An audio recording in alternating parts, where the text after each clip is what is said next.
दोस्तों, जब हम कनाडा की परमानेंट रेजिडेंसी वीज़ा अप्लाई करने जाते हैं तो कहीं ना कहीं बहुत से क्वेश्चंस हमारे माइंड में होते हैं। कुछ बिगनर लेवल पे होते हैं जिनको कुछ भी पता नहीं होता, कुछ ऐसे भी होते हैं जो अपने हिसाब से चीज़ों को पढ़ लेते हैं तो उनको थोड़ी बहुत नॉलेज हो जाती है। लेकिन जैसा कि मुझसे डेली बेसिस पे बहुत लोग मिलते हैं, बहुत लोगों से मैं बात भी करता हूँ, सभी लोगों के क्वेश्चंस को मैं देखने के बाद, समझने के बाद आपके लिए वीडियो लेके आता हूँ। और बहुत ज़्यादा ही ऐसी क्वेरीज़ होती हैं जिन पे मैंने पहले भी वीडियो बनाया हुआ है और आने वाले टाइम पे भी मैं आपके लिए लेके आता रहूँगा। तो ये वीडियो भी आपके लिए बहुत ज़्यादा इन्फॉर्मेटिव है, वीडियो को ध्यान से देखिएगा। इस वीडियो का टॉपिक क्या है? तो देखिए, टॉपिक समझने के लिए आपको ये समझना होगा कि जैसे कि हम स्टेप बाय स्टेप कनाडा की पीआर के लिए अप्लाई करते हैं। पहले हम ईसीए करवाते हैं, फिर हम आइल्स का एग्ज़ाम देते हैं या पीटी का एग्ज़ाम देते हैं, फिर अपनी हम एक्सप्रेस एंट्री प्रोफाइल क्रिएट करते हैं, फिर हम प्रोविंशियल ओमनी कैटेगरी में अप्लाई करते हैं, इनविटेशन टू अप्लाई आता है, फिर हम फेडरल गवर्नमेंट में एप्लीकेशन फाइल करते हैं विदिन 60 डेज़, फिर हम क्या करते हैं, डॉक्यूमेंटेशन करते हैं, मेडिकल सबमिट करते हैं, पीसीसी सबमिट करते हैं, फिर हमारा सीओपीआर आता है। लेकिन शुरू से लेकर के एंड तक में हमारा कितना पैसा खर्च होता है, इसको लेकर भी बहुत लोग मुझसे पूछते हैं कि अगर हम कनाडा की परमानेंट रेजिडेंसी वीज़ा अप्लाई करने जाते हैं तो हमारा टोटल एक्सपेंसेस कितना होगा।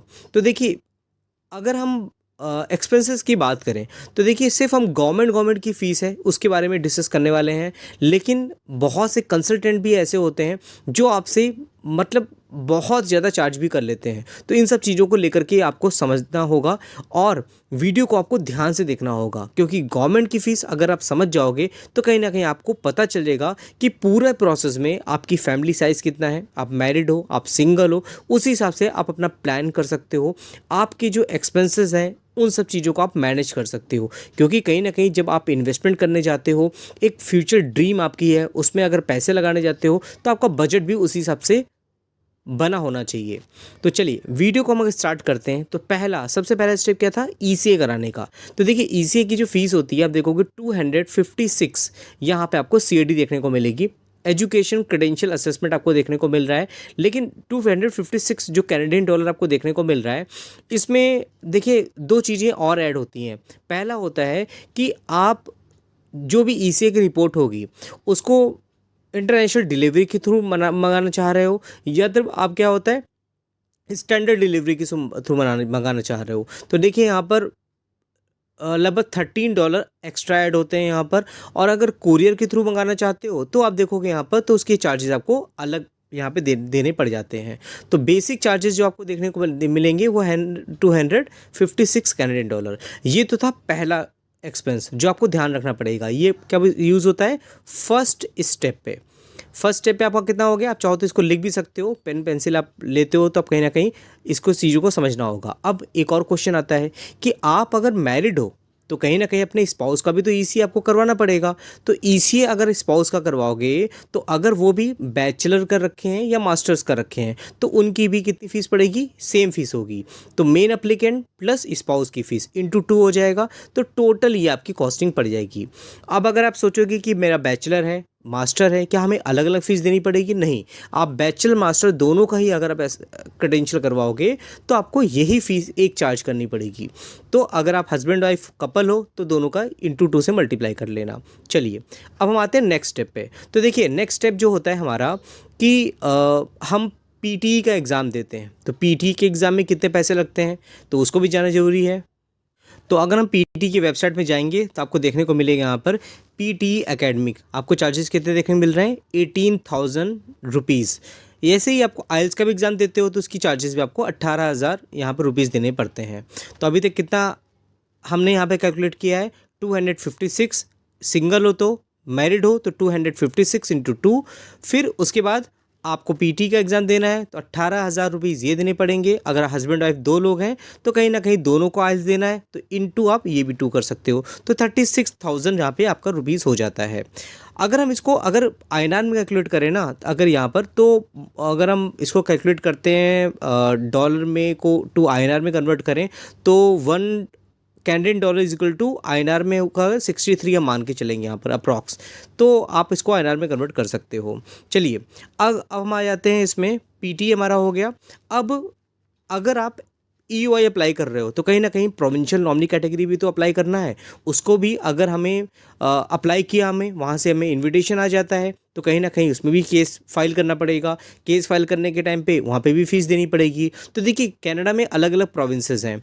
सस्कैचुअन की बात करते हैं, PEI की बात करते हैं, ब्रिटिश कोलंबिया है, एल्बर्टा है, ओंटारियो है। तो बहुत अलग अलग प्रोविंसेस की होते हैं, उनकी फ़ीस भी आपको अलग अलग देखने को मिलेगी। तो नॉमिनल अगर आप देखोगे मिनिमम जो चार्जेस आपको देखने को मिलते हैं 350 कैनेडियन डॉलर से स्टार्ट होते हैं और 1500 कैनेडियन डॉलर तक आपको फ़ीस देखनी पड़ती है। 1500 आप देखोगे तो ओंटारियो की फ़ीस आपको 1500 CAD देखने को मिलेगी। बाकी सस्कैचुअन में जाओगे तो उसकी फ़ीस 350 देखने को मिलती है। कुछ और प्रोविंसेज हैं जहाँ पर आपको डिफरेंट फीस देखने मिलेगी। क्यूबेक में जाओगे तो उसकी फ़ीस एकदम ही अलग आपको देखने को मिल जाएगी। तो अपना माइंड आप इस तरह से प्लान कर सकते हो और अपना बजट भी प्लान कर सकते हो कि अगर हमें प्रोविंस अप्लाई करना है तो हमें इस तरह की फ़ीस को बजट बना के चलना पड़ेगा और माइंड मेकअप करना पड़ेगा आपको। उसके बाद प्रोविंस होने के बाद अब क्या करते हैं, हमें नॉमिनेशन आ गया। नॉमिनेशन आने के बाद क्या होगा, हमें फेडरल में अप्लाई करना पड़ेगा यहाँ पर। और जब हम विदिन 60 डेज़ नॉमिनेशन आने के बाद या इनविटेशन टू अप्लाई आने के बाद हम अप्लीकेशन फ़ाइल करते हैं तो हमें कहाँ वीज़ा प्रोसेसिंग फ़ीस देनी पड़ती है। वीज़ा प्रोसेसिंग फ़ीस अगर आप सिंगल हो तो आपको क्या होगा, वीज़ा प्रोसेसिंग फ़ीस देनी पड़ेगी जो कि पड़ेगी यहाँ पर 950 कैनेडियन डॉलर। साथ में आपको यहाँ पर right of permanent residency fees देनी पड़ेगी। ये कितनी पड़ेगी, लगभग 575 CAD पड़ेगी। तो टोटल आप साथ में फीस दे सकते हो चाहो तो।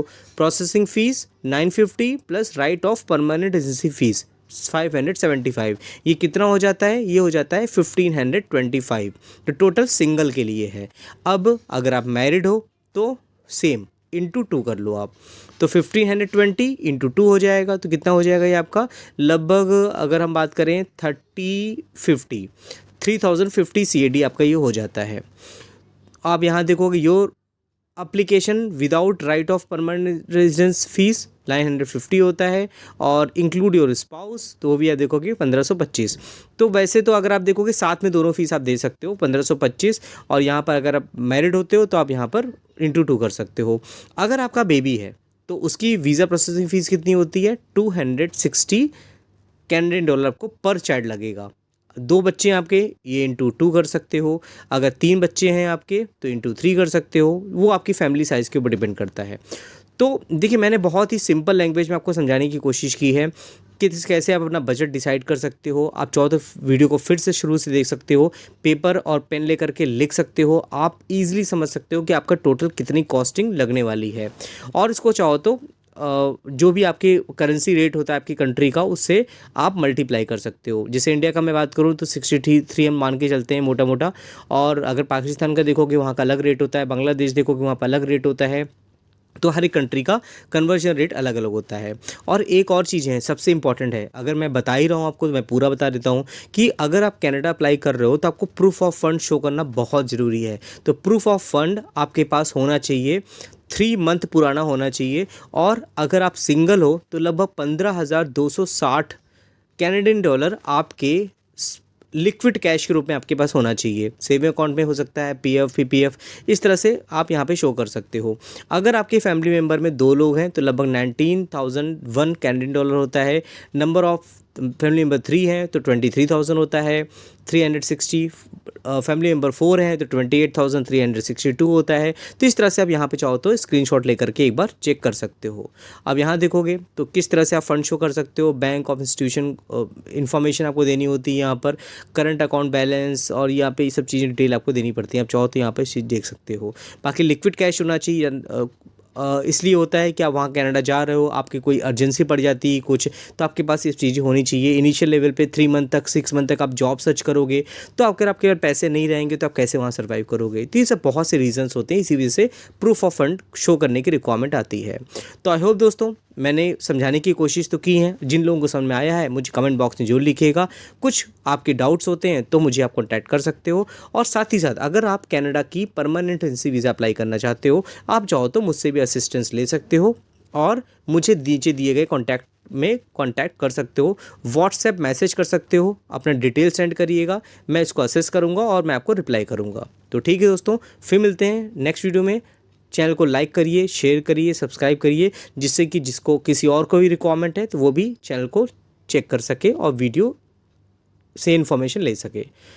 तो ठीक है, मिलते हैं नेक्स्ट वीडियो में, तब तक के लिए थैंक यू।